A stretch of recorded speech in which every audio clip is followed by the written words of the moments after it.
Praise the lord. మనమందరం కూడా అనేకమైన ప్రాంతాలకు ప్రయాణాలు చేస్తూ ఉంటాము కదా. ప్రయాణాలలో క్షేమకరమైన ప్రయాణం కావాలని మనం కోరుకుంటాం. యాక్సిడెంట్ల నుంచి, మరణముల నుండి తప్పించడము దేవుని చిత్తమైంటుంది. కాబట్టి క్షేమకరమైన ప్రయాణము మనకు కావాలని దేవుని అడుగుదాం.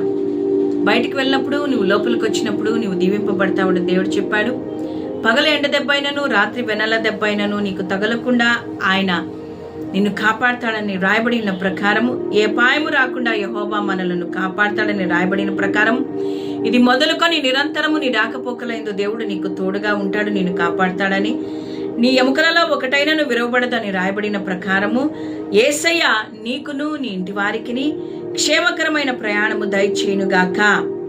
దేవుడు నిన్ను ఎప్పుడు ఎన్నడూ ఏ దుర్ఘటన, అపాయముల ద్వారా, యాక్సిడెంట్ల ద్వారా జరగకుండా నిన్ను నీ కుటుంబాన్ని దేవుడు కాపాడి దీవించునుగాక. ఆమేన్. God bless you.